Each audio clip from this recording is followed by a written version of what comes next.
we are here. We are live, and I'm just going to set this up, Frank, because I'm still learning how to set up things. And let's just, you know, yeah. Okay, we are all set. Good morning, good morning, good morning from India and 98th position, 98th mom, 98th interview, 98, and just in 2 days, today evening for me, tomorrow morning for most of you, it's going to be my 99th, and then in 2 days, 100th mom. We did it. We found 100 stories, we found 100 moms across the world, and all of us have lived these stories through these interviews. We're going to bring these stories alive in the book, and so many more things coming out of it. And I just said that this book is just going to become a byproduct, but a whole movement for mothers is starting through this. And um, I'm just very thankful for all the support and all the love and everything that I've received during these 7 months, and I'm going to receive in the coming months. So thank you, everyone. And I know a lot of you are going to be watching this. Here I am with Frank, and I've had a good long conversation with him yesterday, and I'm the whole night I was holding his story, his mother's story, and I was living it in the night, and that's why you can hear this groggy voice, because I was just thinking the whole night. And uh, Frank's mom is coming in the book as a golden edition page, the only page in the book that will be marked with gold. I don't know design wise how, but that's my golden edition. She is the 98th mom. We don't have her anymore among us, but her message, her story is there, and Frank is getting the story out so that this beautiful, beautiful woman's life inspires many, many, many women who are presently here as mums on this planet. Frank, welcome with your mom to the book. And I'm just still, I'm still holding that story since last night. And thank you for having a beautiful conversation from my side, opening your heart to my mother's story as well, and holding it, and then holding many mothers' story, and then saying, I'm there for all these mothers. Yeah. You yourself are becoming a big message to many, many people to bring out stories. And I know your mom has just left us from here, but she is with all of us, and we're going to make her story alive in this book. So I want to still welcome her to this book through you. And I'm opening this whole stage for you to bring that story out just the way you want to, and let us know the story of your mom. And I know she was an athlete. I was talking to my husband, and she's like, "Wow," because he's into sports, and she's like, "Yeah, she's a sports person, and she's been forever. You know, when you're a sports person, you're always, you know, you don't run for medals necessarily or jump or do things. You just keep going for it, because you just keep next day, another day, another day, and you just keep doing things in such a way that you become an inspiration for many, many people. Mark, the stage is all yours. Here we are. Your mom, Susan Marco, is going to be a golden page in our book, and it's an honor to have you here. And not only your mom, you yourself are a very inspiring person, standing up for mothers, standing up for women, talking about them, supporting them, opening your heart and saying, I'm going to do everything to support this. So thank you for being that. And I am also going to meet you in few months. As I say, I will bring all 100 mothers, and you're going to be the only man coming invited from my side, apart from my father. He's going to get a ticket to come to meet me, but apart from him, you're the only man probably who's going to be invited as celebration of 100 mom stories. Mark, stage is all yours. Let's go ahead and introduce your mom to the book. Sure. First of all, Sheikha, I just wanted to say thank you very, very much. What you're doing is amazing. And when I first brought this up, I was kind of intimidated because I didn't know if I was crossing bounds, being my mom's not here anymore, and I would be the one telling her story. And as soon as I brought it up, your hands folded up, and it just everything seemed like it was supposed to be. So I did share with my brother and sister what's going on right now, so I'm sure they're watching. They really honored, and thank you. But my mom's name was Susan Marco. Her maiden name was Susan Pidcock. She was born in 1944. Her dad was Blaine Pincock, and her mother was Alvaretta Severe. And um, I'm not sure where to start. Later on, well, what I found out later on in life was that my mom's relationship with men started really, really early. It started with her father. And back then, men didn't say the words, I love you very often. And my mother didn't never heard that from her dad. So she went through a long period of her life not feeling loved by her father, who she admired a lot. And I think it's what set the pattern on how she picked other men and how it affected her life later. Um, she actually got pregnant with me when she was 18 years old. She married my dad, but she was still in high school. And back then, school systems didn't like pregnant girls in their high school. They said it sent a bad message. So my mom was actually asked to leave school and could not finish. And later on her own, got her GED. But my mother, what I remember when I was little, was full of life. And she used to play games with me all the time. I was the first, so she I was brand new, she'd never experienced it. And she'd follow me around and wipe my hands off and always keep my hands clean. So today I still don't like the feel of syrup on my hands, but she would play games, and I would pretend to shoot her, and she would fall down and play dead, and then watch me laugh, and we just played. And she did this also with my brother and sister. We did a lot of playing. Um, in the beginning, life was really, really good, except when my dad left. I think I was too young to even understand it. It the effects of that didn't show up till later. But I was about a year and a half. My sister was about 6 months or so, and later on, she ended up marrying my brother's dad, and he was a good man. He treated us really good. I thought he was my father, and they got along really good together. And then one day, I mean, she even took off and worked extra hours so that he could go to school, so he could get a good career. And one day she come home and found her best friend's underwear in her bed, and it just reinforced that I don't love you. And soon they got divorced, and it was just me and my mom and my brother and my sister.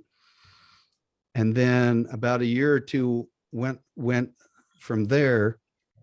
And then my mother met a man named John Magnuson, and that's when our life turned, and it got really violent and really dangerous. And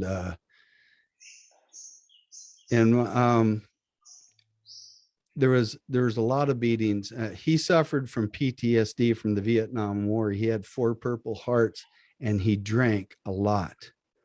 And there'd be times where he'd dive on one of us in the middle of the living room or hallway to protect us from a grenade because he was flashbacking. But he took all that out on us, and the more he drank, the more violent he got. And then when I was about 8 years old, I heard screaming in the night, and my mom was yelling out my name, and I ran out there to see what was going on, because she was telling me to help her. And I was afraid, Sheikha. I was 8. He hated my guts, and I knew he'd kill me. So I was afraid to go there and help my mom. And I'm watching him beat my mom up, and then all of a sudden he picked her up and threw her through the kitchen table. Then he went over to the left-hand side where the fridge was. I couldn't see him for a minute. When he came back into the picture, he had a butcher knife in his hand, and he just started hitting my mom with it in her head, her arms, her legs. And I can still see the blood all over the floor, the walls. I can still see the ambulance lights and the police lights coming through the living room. My mom painted the living room like a burnt orange color, and I still remember that. And I remember her being on the gurney, and people standing all around us, cops, paramedics, and then my mom reaching up and grabbing my hand and crying and telling me it's going to be okay. And I didn't see my mom again for almost a month. She was in intensive care for three weeks and almost died. Um, but she survived it. And shortly after that, my grandfather came to Washington State and moved us all back to Oregon where they lived until my mom was able to heal up a little bit and then get a job and then start life again. But before I go any further, you mentioned her being an athlete. And Waiting for that story as well to come out to know that she was amazing at jumping and she got a medal. So we must talk about that before all this started. She was also she was really good athlete. Matter of fact, that's where I got mine from. Everything I did, she taught me. And she would love to run, and she used to hurdle the front end of a car. She would jump all the way over the top of a car. wow. But she ended up setting a world high jumping record. And because her being a woman, she was not allowed to participate in the Olympics to get that. And I later found out that the governor of Oregon found out what was going on and didn't like it. And so he had a medal actually made for my mother and gave it to her in Portland, Oregon, in front of everybody. And it was put in the newspapers. And he wanted to make sure that she was actually recognized for an achievement that is just out of this world. And but because that she was a woman, it just another thing that reinforced um, her not having a voice and being able to express herself. And another thing was she had a passion for being an entrepreneur. My mom was very creative. She was probably one of the best interior decorators you ever saw. And she wanted to buy old homes, fix them up, and then remarket them. And back then, a lot of women today don't even understand that you needed to have a man's co-signature to go into business. And I would hear men, including my grandpa, say that it wasn't your place. That's the man's place. And you just need to worry about raising those kids. And, a single mom, she was trying to raise us, but she wanted to raise us better. And she had dreams, and they kept getting taken away from her. And I remember this went on for years. And that message just kept getting reinforced. And what happened was a couple years after she had been harmed by her ex-husband, he came back into the picture and started wooing her that he had done all this changing and all this stuff.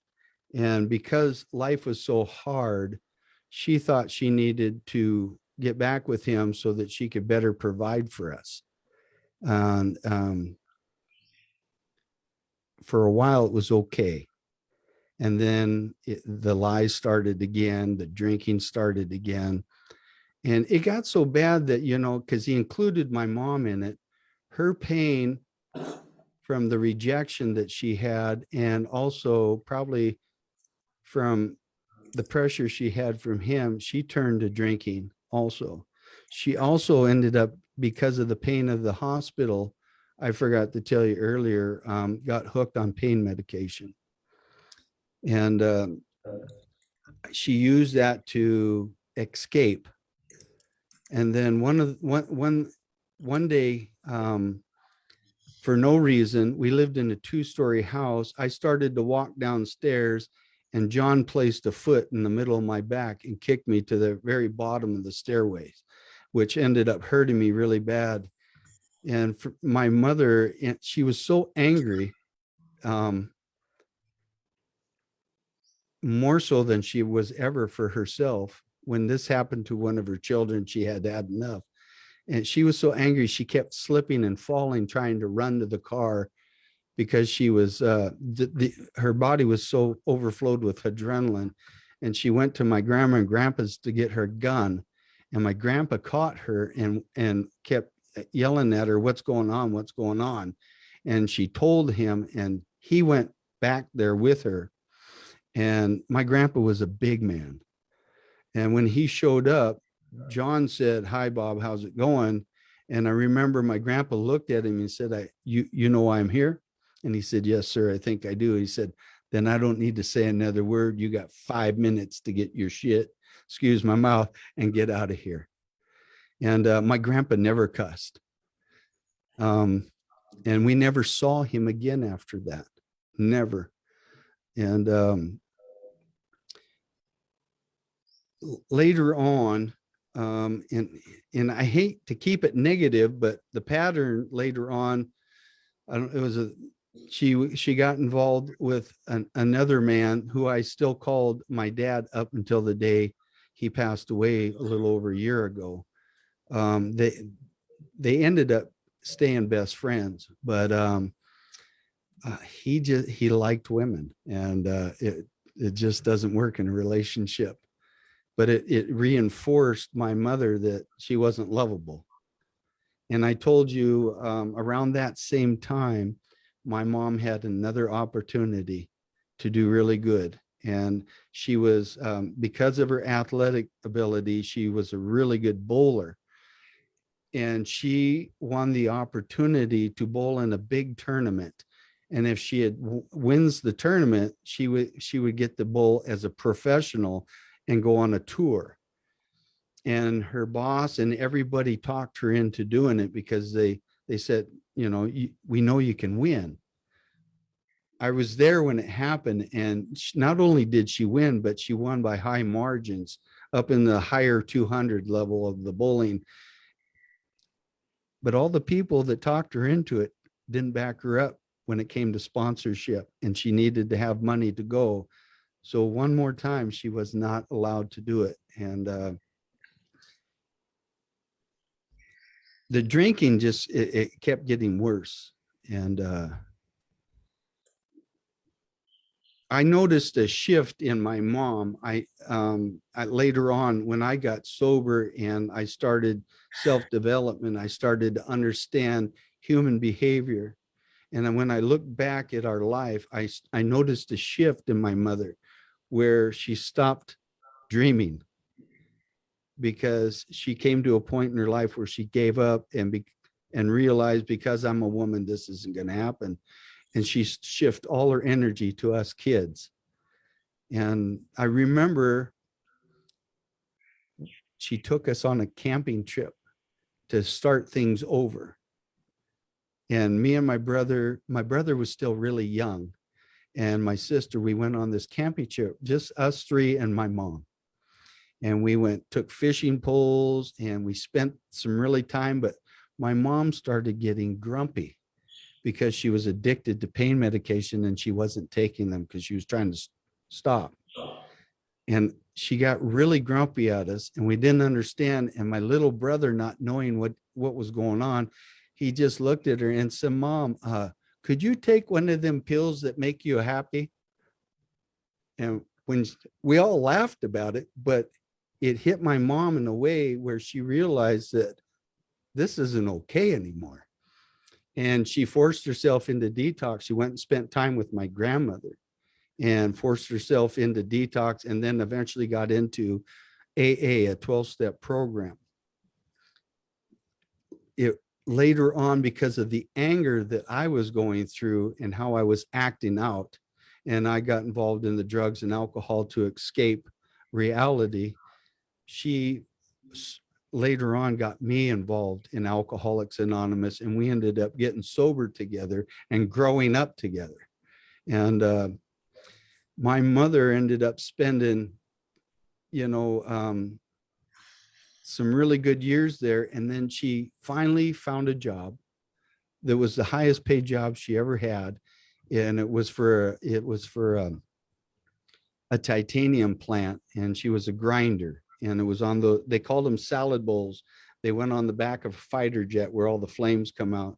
And her job was to um, grind all those little bumps off so it didn't create fires or explosions.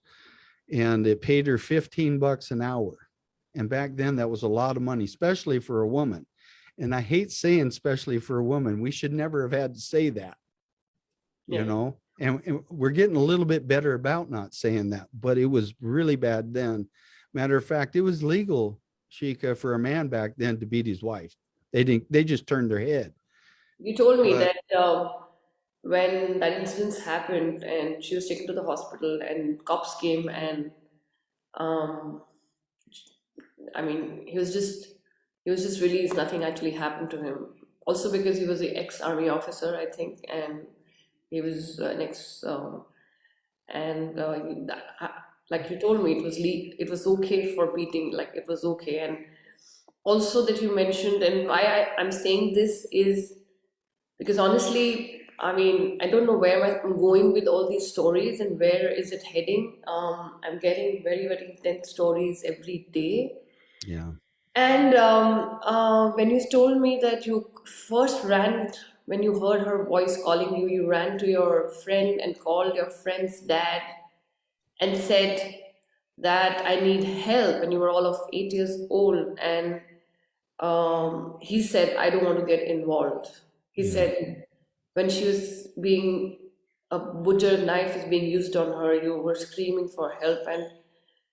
And your friend's dad said, I don't want to get involved. And that's why, I'm getting involved today because, I never want to I'm not a very activist kind of a person. I don't say this is right, this is wrong, and we need to like I can't like somehow I don't lead by activism, but I love to lead by peace and messages, and and that's love. that yeah, and that's what I want to lead by. That what's happening is happening, but all we can lead by is messages and stories and bring it out in awareness, and things will start changing, and that's why I'm bringing this message out also right now, saying that sometimes we do need to get involved. Sometimes we do need to trust children when children are speaking up, especially an 8 year old asking for help. Yeah, If we don't have the guts to go bring more people, take more people, go help them, yeah, right? And we just need to take more because sometimes we individually are very scared that things will dismantle for us or some attack will happen on us, but we can take more people and reach there. So I wanted to bring that out as well. And I absolutely would love to give you a very big hug, Frank, anyway, that you're living this and asking for help and seeing your mom go through that, who you love so much, who was amazing, who was an athlete, who was going through it. And of course, we'll go ahead with the story. And she always lived with hope. She yeah, always lived with love. And in spite of so much happening, your mom has still left a man who's living with love and hope and who wants to hold more mothers and more women and is blessed with 5 daughters. It's not a coincidence that you are blessed with feminine energy because you were surrounded by one. Because I was telling you that just the way your mom left a message that like hope and love and feminine energy, my father has raised me telling me that men can be beautiful and men can be lovable, and I have those messages, and that's why I'm comfortable talking to men. And we need to bring this out that it's possible. It's yeah, possible that men do raise beautiful girls. You are raising 5 beautiful, in fact you said 3 of them you raise as a single parent with your first wife. And it happens when love happens in spite of all the chaos. And mm, that's why you're here in this book, because your mom lived it. And you just, in the end, you told me that when she passed away, she said, You find your happiness somewhere, like it happens to you, whether it happens at the beginning or the end or after you meet your God. Mm, You know what? This is where it is. This is where it is today. In this book is bringing, like she lived all that to inspire the world, and she's no more. But you came in this book, we met, you asked, and she's here right mm. now in this book to bring what she lived for. And if she was here and wherever she is, she should know that God finally heard her and her story is out. And many are going to get inspired and come together so that many can be helped Yeah. in domestic violence. We'll move forward, and then she got the job, and then where? Well, then she was, and thanks for bringing that part up that I forgot when I made that phone call, because for an 8-year-old boy to hear that from a man that he looked up to, it was devastating for me. And it changed my trust level on people. I didn't understand it. And but yeah, she ended up staying with that job for, that was going to be her career job until she retired. And she was finally starting to do well and build money up and save.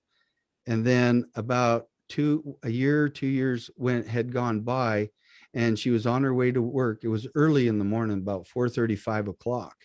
And she come up to a red light, and she was waiting for the red light to turn green, and she got hit from behind.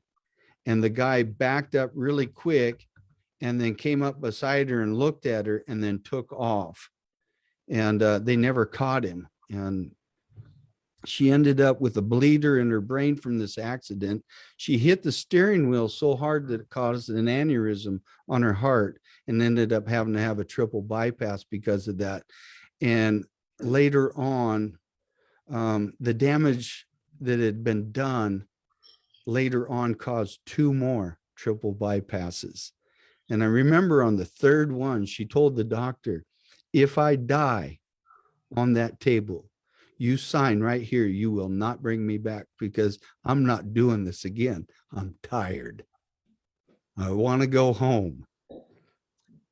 And, as much as you love your mama, you don't argue with her, because you see how tired her body is. And you come to a grip with yourself that when she's ready, she's ready. And I need to stand back and honor that. But the last days of her life, my sister came in and spent 5 years taking care of my mom and making sure she was okay. My sister, that's how my brother and me and my sister were raised. Is you don't throw, my wife calls it throwing your parents away. You take them in because they took care of you half your life. And she spent the rest of her life studying and learning everything she could about her heavenly Father, and giving that to her grandchildren and her friends. She sponsored women in the hundreds. Women admired my mother because she developed a strength from all the traumas and hardships that she went through and lived through. My mother was able to tell women, listen, honey, you're only a victim for so long. After a while, you become a volunteer. And then now we need to deal with that. We need to stop being a volunteer, and we need to make a stand and get strong with who we are. Then we won't attract those kind of people. So she was able to learn from the things that she went through and help women grow. I have an ex-sister-in-law that's still in love with my mother, used her as a sponsor, was her best friend. And when my mother passed away, there's some messages on that picture that you saw. They put that on there. But my father-in-law called me up a couple days before we had her services, and he was crying. And he told me, because he really loved my mother, and he said, Frank, I didn't realize I didn't have this much time. I didn't know she was going to pass. And because he wanted to give her a Lakota name and honor her. And he asked if he could still do that. And I said, absolutely. So he came to the church where she was at, and he did a plume, put an eagle plume in her hair, and did a what they call a feather ceremony and a naming ceremony, and gave her the name Unshi Washte, which means good grandma, because that's how everybody saw her. And even to this day, she left in 2009. All her grandmas still talk about Grandma Susan and how much they love her, and how much she has impacted their lives. And I still run into people that ask me, well, how's your mama doing? And I tell them, and they're just devastated because she touched a lot of people. And even though she gave up on herself, she didn't give up on other people.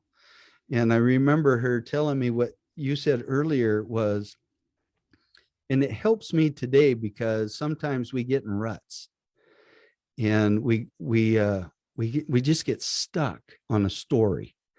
And my mom told me, our Heavenly Father made promises to us. If we live a certain way, we are promised certain things.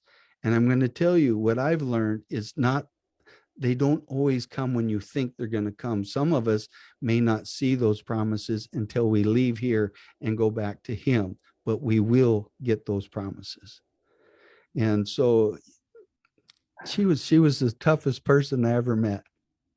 And I'm married to a beautiful woman from the Philippines that has a similar story that my mom does, not as severe, but almost.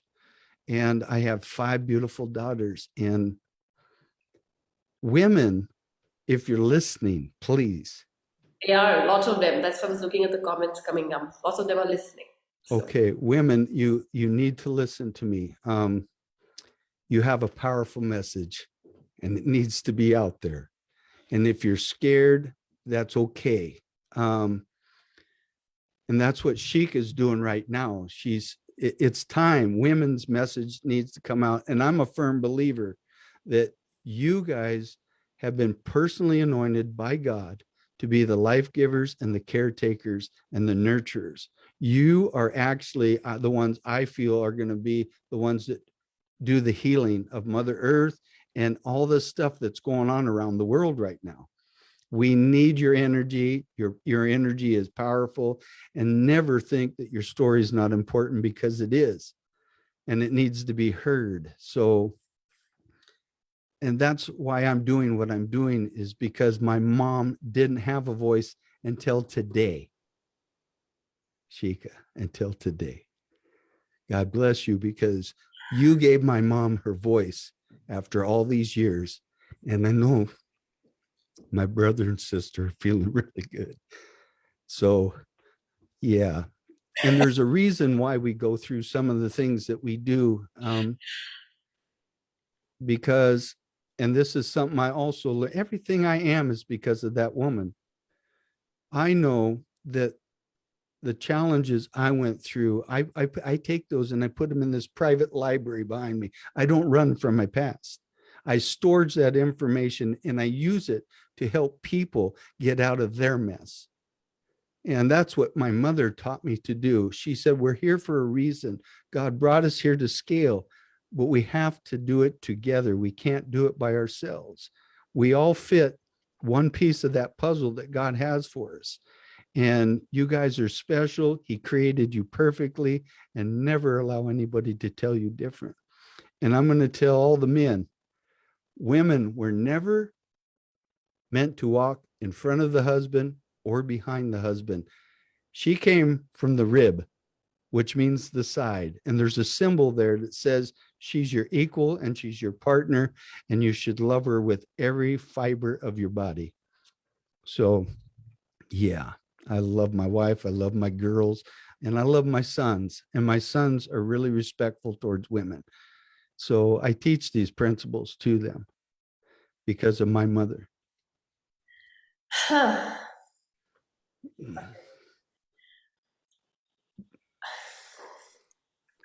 there's a lot more stories. We just don't have enough time. no, we have But time, and I um, know that you would have loved being with her and laughing with her. She liked to laugh. I tell my mom, my wife that all the time. My goodness, I wish you'd have got a chance to meet my mother. You guys would have laughed so hard. Yeah. And I, I just,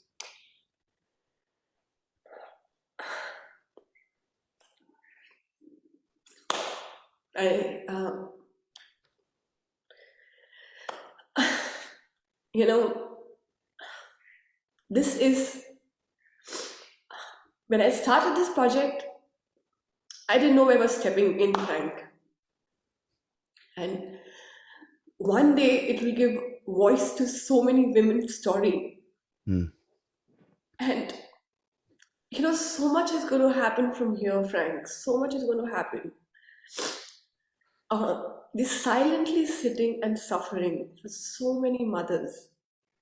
And you know, we raise, like I keep telling my husband that as parents, sometimes we're doing everything.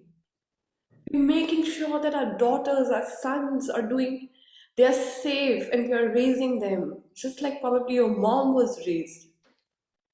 And then you release them in the world, and we are scared. And sometimes the roller coaster starts right there. And for you, she wanted to provide everything. The roller coaster started right when you were a child. Mm. And then years pass by. But your mom still, till the end, waited and believed in her God. And she said, whatever He's decided for me, maybe it's not in this lifetime, but when I meet Him, He will give it to me. She has a mansion. You know? And Yeah.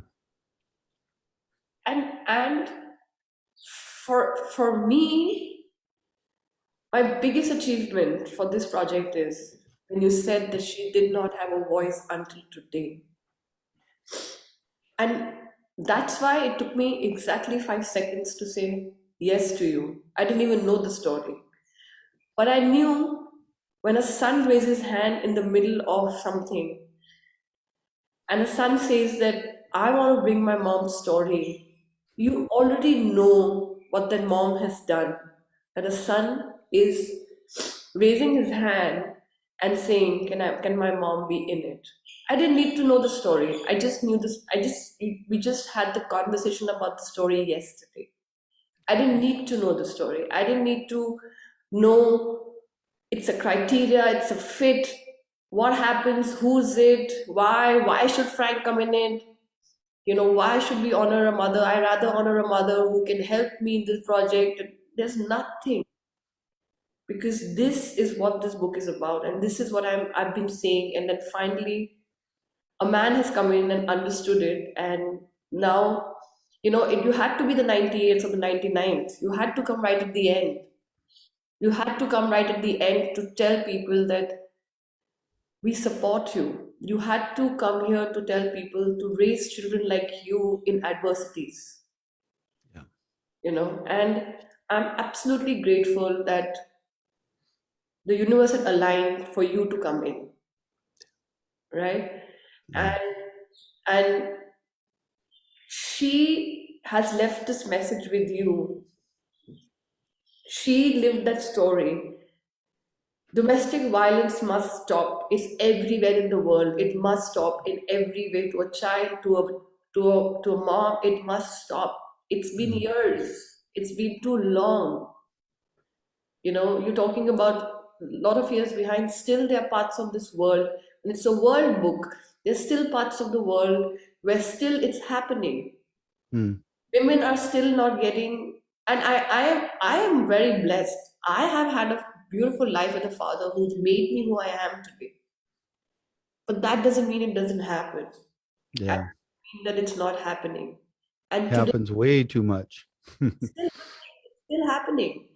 It's Mm. still happening that women will want to live their dreams, and they're told again and again that confirming. And then of course the pattern started. You are into behavior, you understand mind, you understand.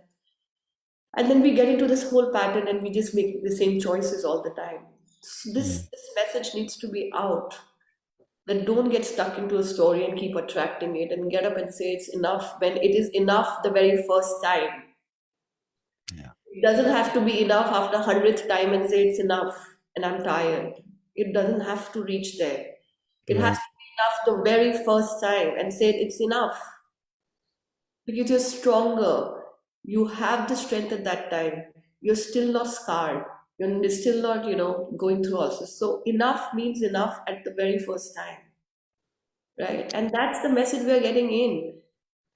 And in spite of all that, she's brought a beautiful man who's also raising beautiful daughters and who's supporting women. And you sit in this mastermind with so many women standing there and supporting them, and then saying that I'm lucky that I'm sitting amongst you and Yeah. soaking in all the wisdom. So thank you, Frank, for that. And definitely, I haven't slept last night uh, since I've heard the story. That's why I told you I was supposed to take you live just when I'm speaking to you. I couldn't because you have brought out, like, there are moms here who've spoken about domestic violence. They've gone through domestic violence. They are in the book, but they didn't speak about it. I know before the interviews I've spoken to mothers and they've not spoken about it because they can't. And you are speaking on their behalf. We have to speak about it. If we don't, nothing changes. And Right. Can I share a blessing with you that please, my mother taught me? And this is why I feel blessed to be in a mastermind group with you and a lot of other ladies. And I'm the only man there. My mom taught me that if I would learn to how to accept the female energy, that is one of the keys for a man to scale his highest levels.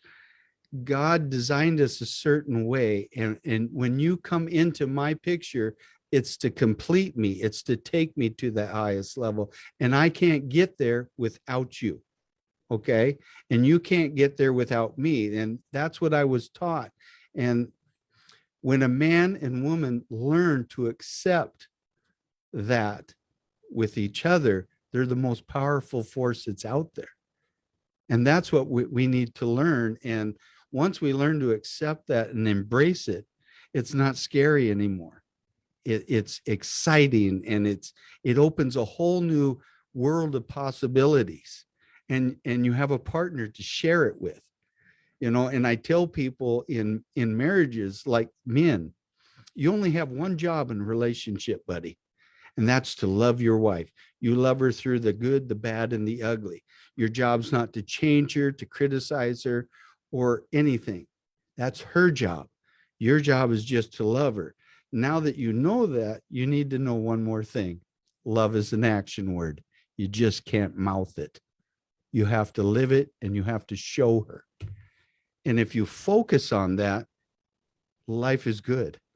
I have a marriage with my wife that is beautiful, and my wife, she's not perfect, but she's perfect for me because she was designed for me. And she feels the same way about me. And boy, I'll tell you what, that's a nice feeling to actually have that confidence to say that about your wife, that she actually feels that, because I don't take advantage of her love. I share it, and I share it back, and I give it back. So yeah, if I could tell that, men, you embrace it and bring it in, because it will scale you to levels you just can't get without them. And women are powerful because the stuff you guys put up with, and then you add children on top of that, and careers and jobs, and you're the best um, functional people out there, multitaskers. It's just the stuff you can do. And I am honored to call you my friend and my sister, Shika.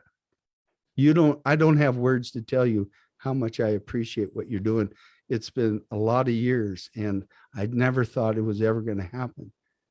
So I know I didn't have to say the story, because I could see in your eyes, as soon as I opened my mouth, you already saw the story, and your hands went up that fast. And I seen it, and I knew that what I was telling me inside, that I need to ask you that, uh, was for a reason. And I watched the response in the class with all the other women. And yeah, thank you. No, I must thank you, and just to say this also to all the mothers who have young children, who have young boys.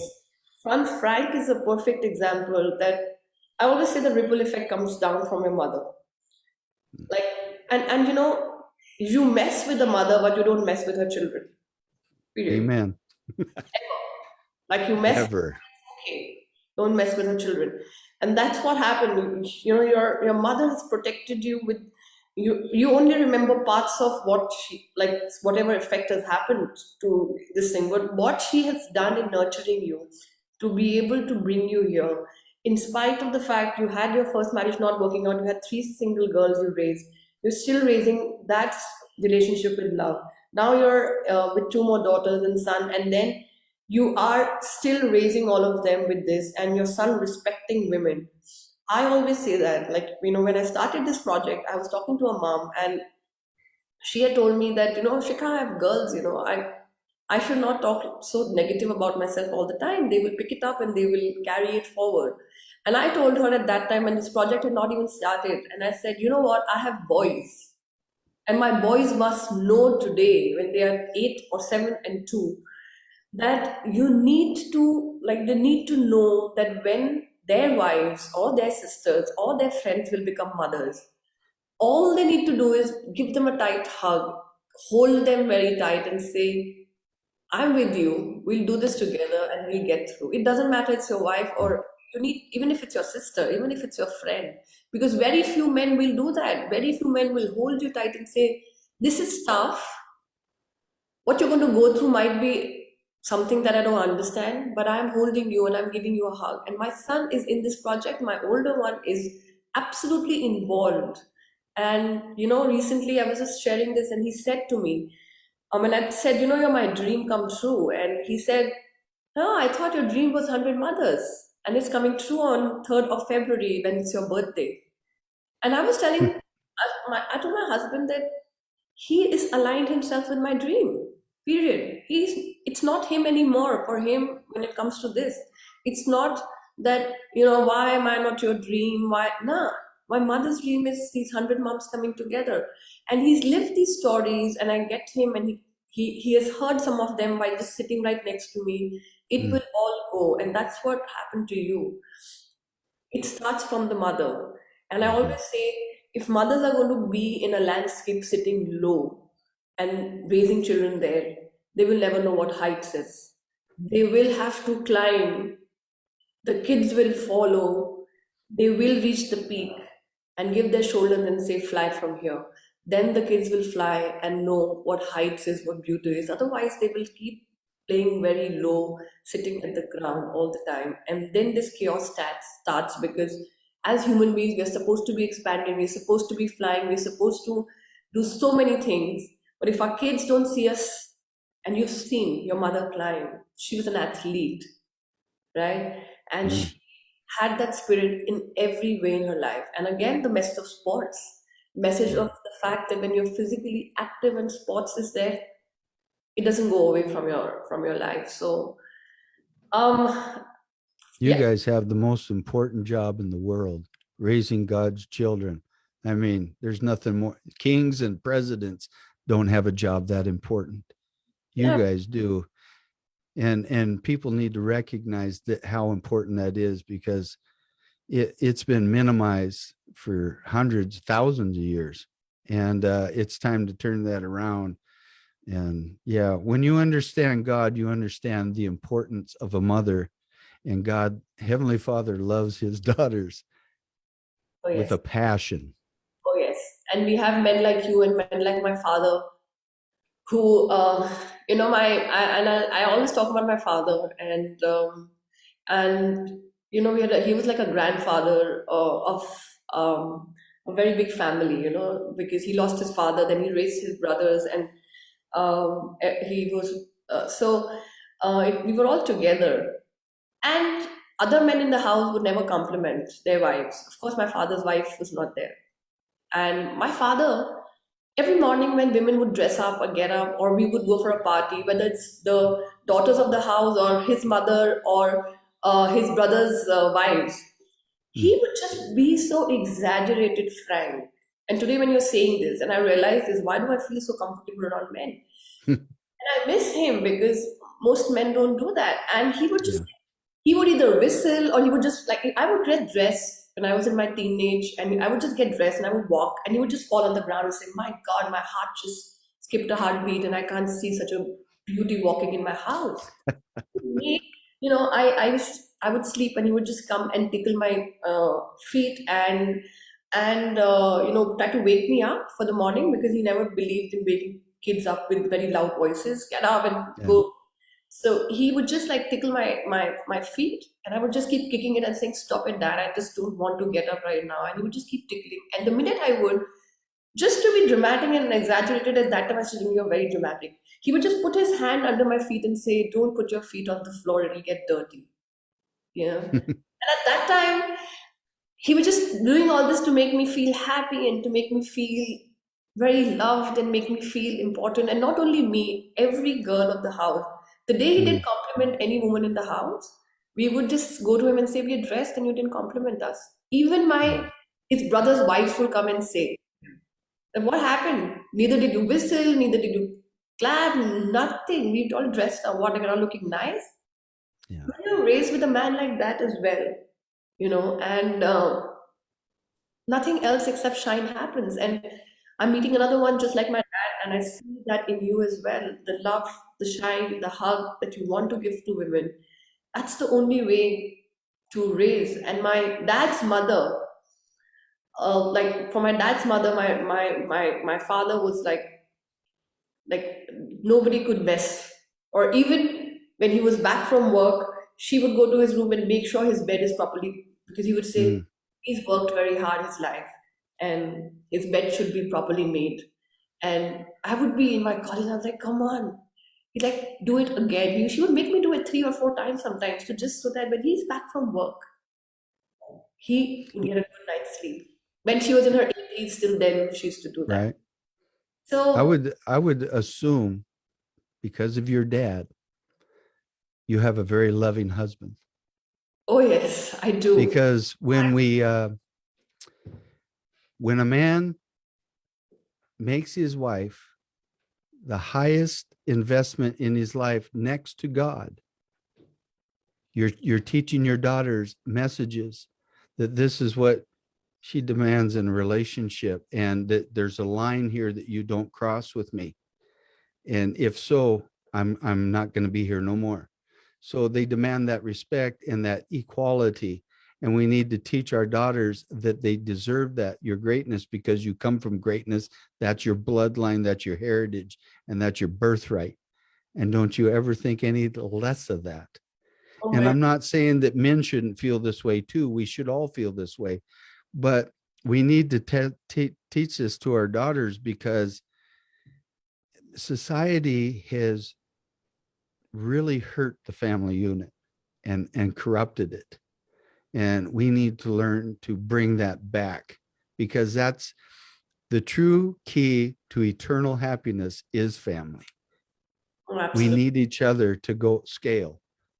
Absolutely. And yes, I think time has come that I must speak about Rohit, who's my partner, who's my husband.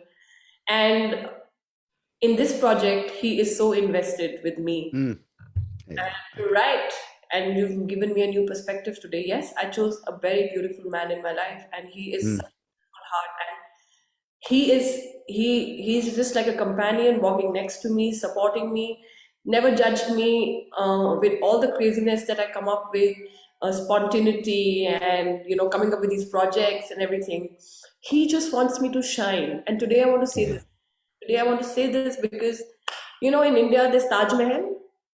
There is Taj Mahal, which was made in honor of the wife of the king who made the Taj Mahal, because when she passed away, he made the most beautiful thing on the surface of this earth, so that he could honor her there, and it was made Mm, for her. When we bought this new house, and we were just buying the house, and I always wanted a studio for myself. And it was a small, and it's a very small gesture, but he just held my hand. He's like, "There's a house here," and then we both looked at a place that could get converted to a studio, and I just looked at it, Frank. I just Hmm. remember that moment. I looked at that place, and I know we couldn't afford the house at that time, but when I looked at it, and he looked at it, and he said, "Your studio," and we said it together.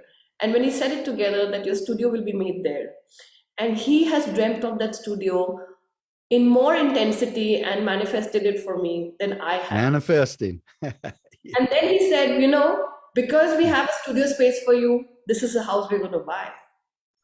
And then I'm also going to tell you, as a son, he gifted, his mom has worked very hard, had a beautiful life, has struggled, has brought these two beautiful boys, and Hmm. um, he gifted it because his mom, from a place where she couldn't afford day to day thing, has come here where the sons can afford.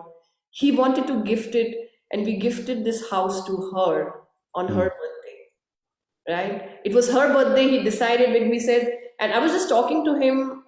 I was with my kids, and he was upstairs, and he's like, "What's the gift for mom?" And he's like, "Her birthday's coming. What's her gift?" And um, I said, "Oh, you're looking for that house, right? That's her gift whenever we can buy it." And this guy, it clicked on him. My wife's studio, my mom's dream house, and then he walks in, goes out of his comfort zone, gets into the loan which he didn't want to ever, and buys this house so Mm. that and he's ready to go through that uncomfortable loan or whatever, but he did it and gifted it, so that his mom can also feel that her dream came true while she's Mm. alive. So yes, I chose a beautiful man because I Like your father. like my father, because, because and it's such a beautiful message, and that's why, I'm saying the story is that you're right. When you're raised with love, only thing you pass on in future is love, and Right. nothing else, because that's what you know and that's what you pass on. But when you're Right. inadequate, when you have lack, and when you have the whole feeling that we're not worthy, just keep repeating that, and that's what multiplies. And all the stuff that we hear, here is the example, and you just made me aware why I chose such a beautiful man. I just keep blessing myself. I'm so blessed to get him, but also my dad gave me all the skills to choose the right life because of the Amen. love he Yes, he loved. did. That's awesome. And that's why you're the way you are. Thank you. That's why you are doing what you were doing, is because you were gifted that kind of a father, and now you're handing that down to your boys. Yes. So it's just really cool. And a lot of people don't understand, Shika, that the only difference between any of us is what story we inherited as we're growing up. But when you understand how the body works, the mind works, you'll learn that you can change the story and use it to benefit you and to take you in a direction that you never thought possible. You just have to dig deep and learn that. One of the things that I share with people, there's one thing you can never inherit from your parents, and that's a testimony. You have to do the digging. That's up to you. And God told us everything we need is right here, but you have to do the digging. Yes. Because if you don't, you start living other people's testimony. When you get challenged in life, you're going to fall because it wasn't yours and it's not solid. You have no solid ground to base it on. So that's a message I would love. You just got to teach the children. You have to do your own investigating. Oh, yes. And you can see all the restlessness happening now. My children are waking up, and this class is starting, and you can see he's searching for something, and he can't Yes. interrupt me in the middle. But we have Wilma, who's also has a beautiful story of a father, and sometimes I will share it. In fact, I'll tag the interview we did. It was another beautiful story of a father. So it's amazing that mothers, in the mother's book, we're also honoring fathers, and maybe a new thing is starting up, and maybe you lead my whenever the next venture started for fathers, because sometimes there's a book that I want to write called My Three Dads, because I was literally raised by three fathers, and Mm. and all of them brought something. And all of them actually, I told you yesterday, I went back to my father and I said, Dad, I was a girl without a mom in a big family, and I had men in this house. But I was always looked at as a girl and a child of this house. I never felt unsafe. And that I owe to the whole family because men around me never made me feel unsafe. And that's why I don't feel unsafe around men. Mm. And that's why I wanted to write a book called My Three Dads, because there's so much to share to the world that when a girl is raised by three dads in a house, because yes, they were women, but my influences are the dads of the Mm. house.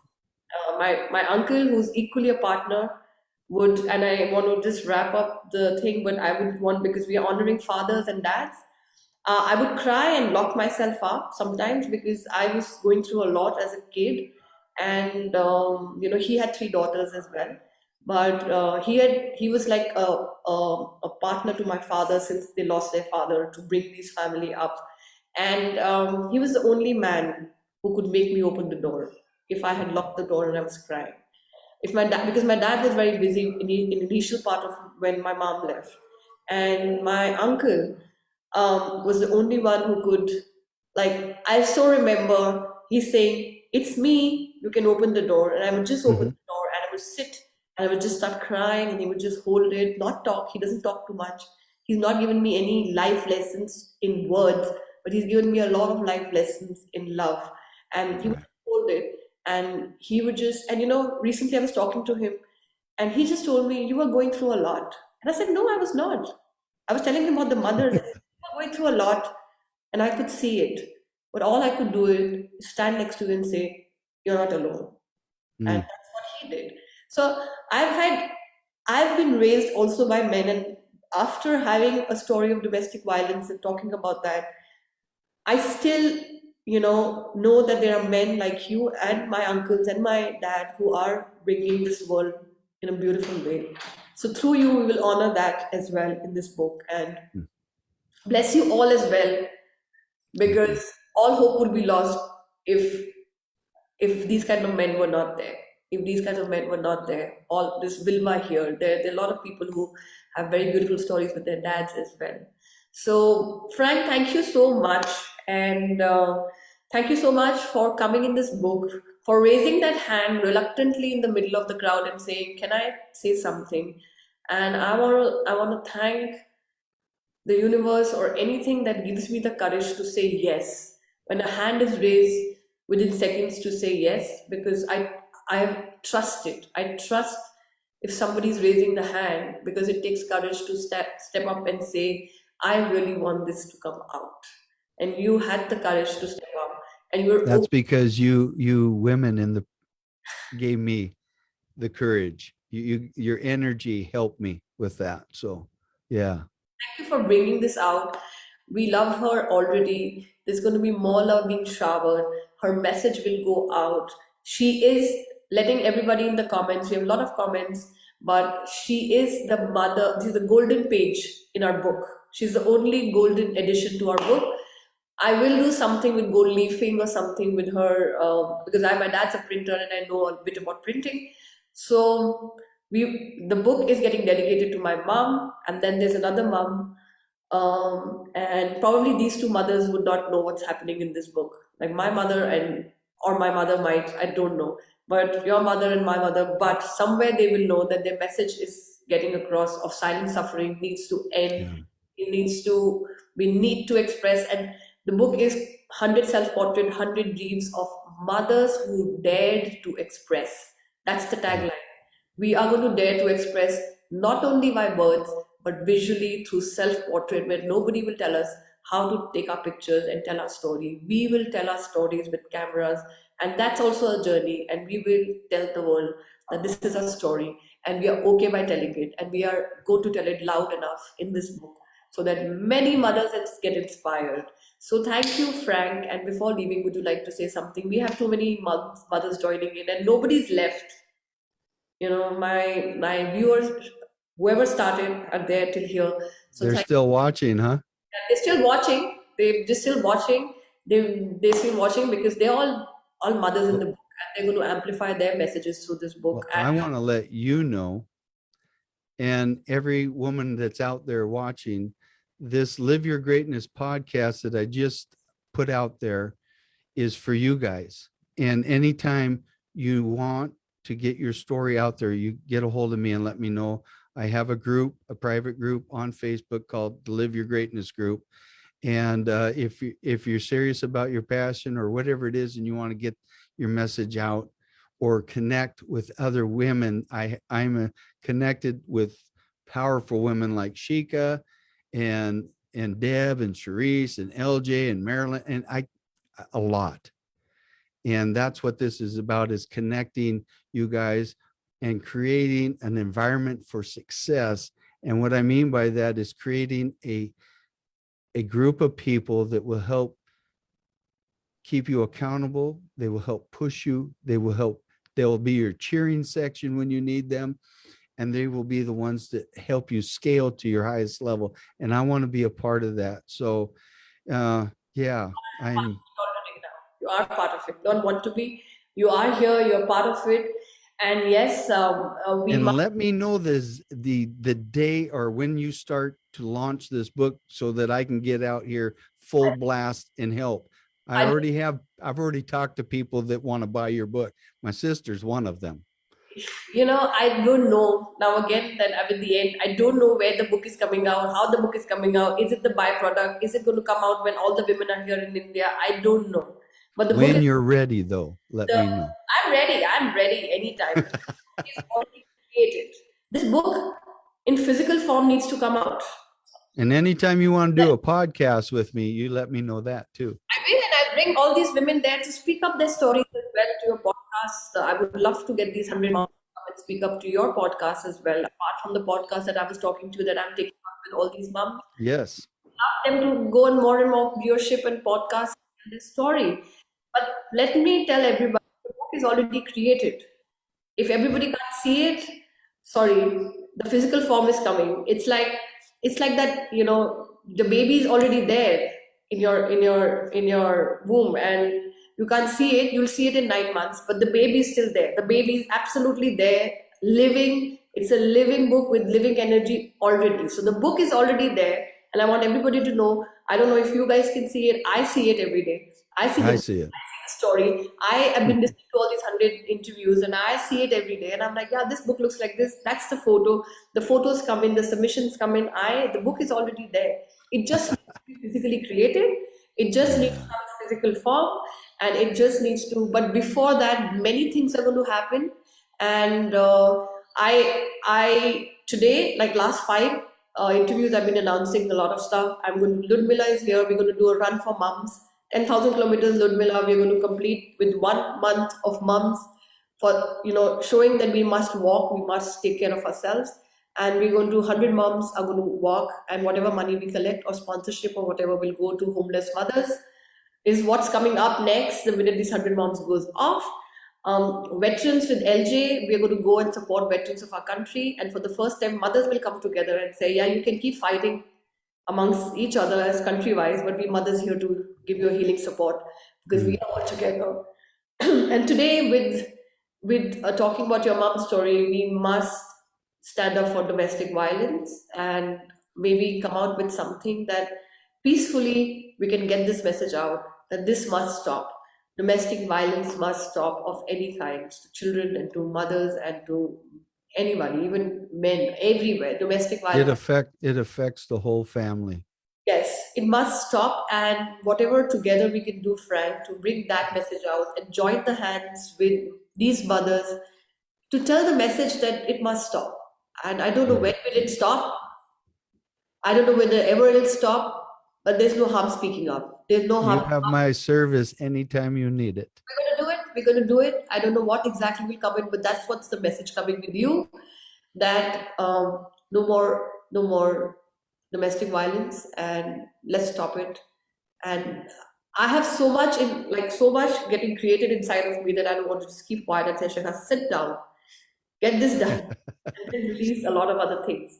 So, but well, it'll all be coming together. Thank you, Frank. There have been There have been women just sending you hearts and talking Oh, about it. They've stopped their work, they've heard the story. Your thank mom's you. story is alive in this book as a golden edition page to this book. Mm, She is going to shine in this book with honoring her as my golden page edition. yeah.